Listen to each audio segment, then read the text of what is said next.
Hi, my name is Cort Jones, and I'm a Boy Scout with Christ United Methodist Church. Today, I'll be reading Billy Twitters and His Blue Whale Problem, written by Mac Barnett and illustrated by Adam Rex. Let's get started.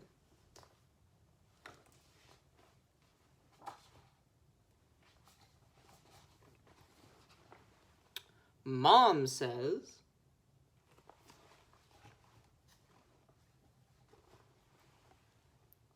"Billy Twitters, clean up your room, or we're buying you a blue whale."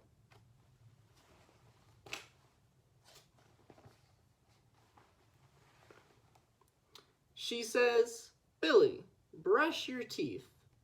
Billy, finish your baked peas, or we're buying you a blue whale." But I'm not worried. See, I know a thing or two about blue whales. I mean, they're the biggest animals in the world, ever. It's not like you can just have one delivered to your house overnight. But his parents do buy one, and it's delivered to his house.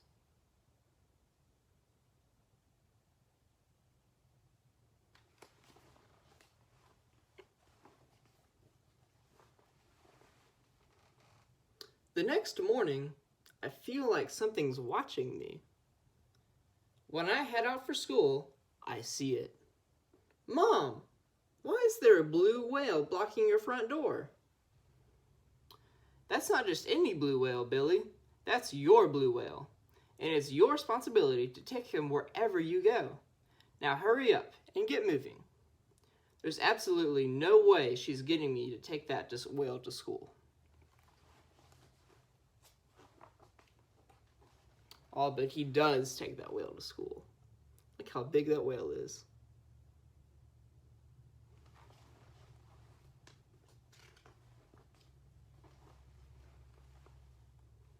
When I get to school, I try to hide my blue whale, but my teacher, Mr. Wembley, notices him. "Oh my," he says, "bless my barnacles. A Balaenoptera musculus. Oh, Billy, you must bring this fabulous creature into our classroom."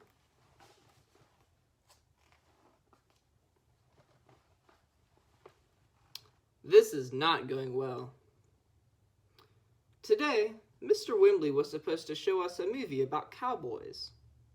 Instead, he lectures about blue whales. Now listen up, kiddos.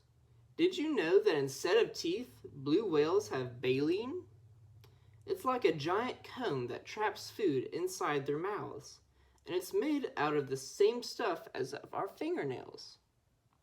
"Gross," someone says. "What about the cowboy movie?" says someone else. This is your fault, Billy Twitters.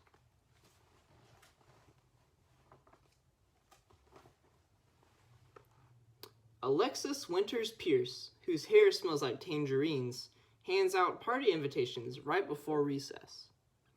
"Hey, Billy," she says, "I'm having a pool party on Saturday. You should come."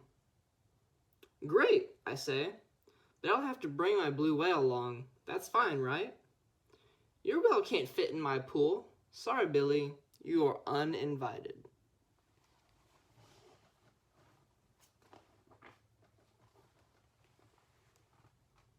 Recess. Frank Grunner taps me on the shoulder with a meaty finger. Frank always smells like corn chips, even when he hasn't been eating them. "Hey, Twitters," says Frank, "that blue whale is the stupidest pet I've ever seen.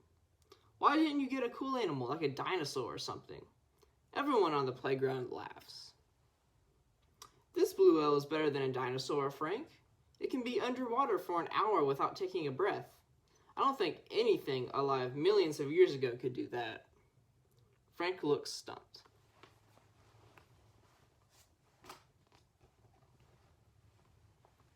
But then Tilby Peel, the class know-it-all, speaks up. "Actually, Billy, scientists believe that the plesiosaur could die for 2 hours without surfacing for air. And then, of course, there is the Carcharodon megalodon, a giant prehistoric shark that pretty much spent its entire life underwater. Yeah, says Frank, you forgot about the cartoon on Megalodon, didn't you, Twitters? On most days, Frank Grunner locks Tilby Peel in the girls' bathroom.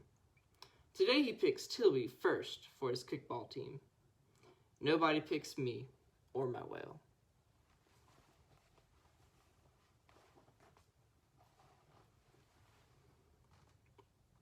After school, the bus breaks down. I'm trying to sneak my whale past everybody when Mr. Whitbread, the bus driver, sees me. Hey Billy, he says, could you give these kids a ride home on your whale? I'd rather not, I say. All aboard, says Mr. Whitbread. The kids get on my whale. I get on my bike. But I haven't even pedaled out of the parking lot when I hear someone scream. Stop this whale, shouts Mr. Whitbread. Call the fire department. I look up.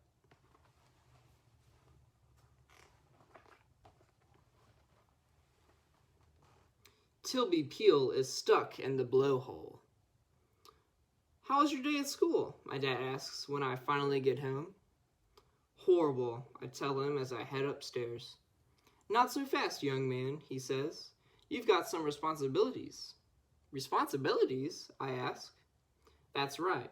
According to the Blue Whale Owner's Manual,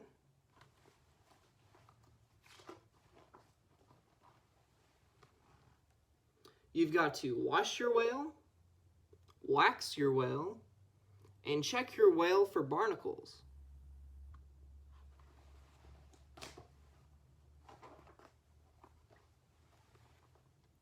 Wrestle your whale, race your whale, and take your whale to the park. It's almost dark when I finish. Just as I'm crawling into bed, Mom says, Billy, you've got a blue whale to feed. It turns out, blue whales don't eat baked peas. I tried those. The manual says they eat krill, tiny shrimp things that they find by gulping 10,000-gallon mouthfuls of seawater. Dad, I ask, where can I find 10,000 gallons of seawater? My dad looks up from the television. Try the sea.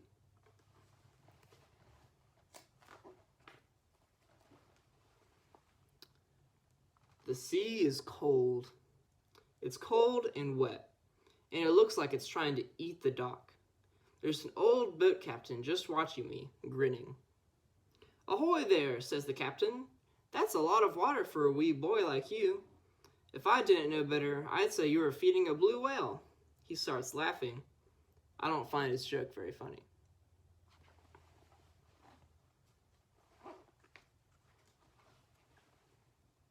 And so here I am. Let me tell you this. The inside of a whale's mouth stinks. It smells like the way sweaty gym socks smell when they haven't been washed for weeks. Unwashed, sweaty gym socks that have been worn by a fish. A sweaty, stinking fish. The stink is so bad that I'm considering running away to Montana. Then I realize, in here, nobody's telling me to wash my whale. In here, nobody's laughing at my whale. In here, there's plenty of room for a bed.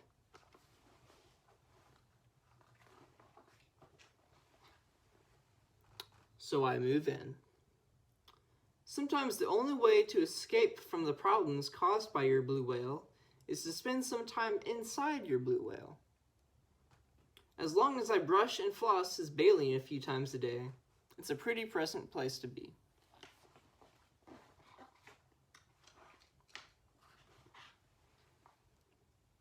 And best of all, a room this big never looks messy.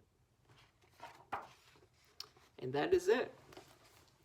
Thank y'all for so much for letting me get to read to y'all.